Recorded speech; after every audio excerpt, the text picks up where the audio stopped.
दोस्तों, सितंबर 1997 की एक सुबह का जिक्र है कि रावलपिंडी के जनरल हॉस्पिटल में कोई अल्लाह का बंदा एक बावकार सी अधेड़ उम्र खातून को छोड़ गया था, जो कई दिनों से इस्लामाबाद के आपारा चौक में बेमकसद घूम रही थी, जो कभी हंसती थी, कभी रोती थी और कभी घंटों शुष्ता अंग्रेजी में खुद कलामी करती थी, अपने आप से बातें करती थी।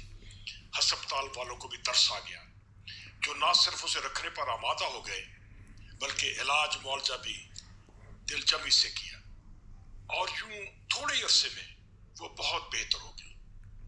मुझे उस बीबी से वहीं मिलने और तफसीली गुफ्तगू का मौका मिला था। खातून का नाम महताब बेगम था, जिसे घर वाले प्यार से माहू कहते थे। मकबूजा कश्मीर के इलाका पुलवामा की रहने वाली थी। श्रीनगर के गर्ल्स कॉलेज में तारीख की प्रोफेसर थी और शौहर प्रिंटिंग प्रेस का कारोबार करता था। एक रोज 13वीं जमात को लेक्चर देते हुए बाज हकाइक उसकी जबान से स्लिप हो गए कि कश्मीर का इंडिया के साथ इल्हाक तयशुदा असूलों और कवानीन के खिलाफ हुआ था।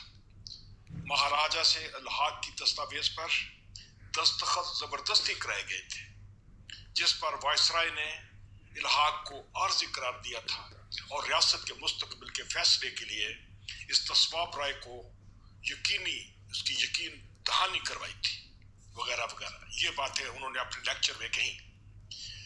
महताब बेगम के इस लेक्चर से तो श्रीनगर में गोया भूचाल आ गया। गजब खुदा का, एक मुस्लिम टीचर नई नस्ल के जहनों को सबवर्ट कर रही है, उनके जहन को खराब कर रही है, तारीख को डिस्टॉर्ट कर रही है, और उसका ये फेल बगावत करार पाया। चीफ मिनिस्टर, पूरी काबीना और इंतजामिया सर जोड़कर बैठी और नौकरी से बर्खास्तगी का परवाना माहू को रात के 3 बजे घर पर डिलीवर किया गया था। मगर दोस्तों, ये तो महज ट्रेलर था। रियासती मशीनरी तो माहू के पूरे खानदान को तबाह करने पर तुली हुई थी।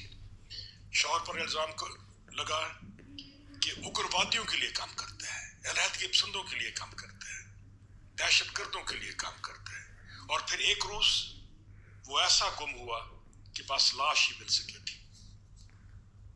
मगर BSF वालों को इस पर भी चैन ना आया, तो एक रात 20 के लगभग एहलकार माहू के घर पर चढ़ दौड़े और सभी ने खातून को रेप किया, उसकी बेहुरमती की और तब खलासी की जब बदनसीब की नब्जें डूब रही थी।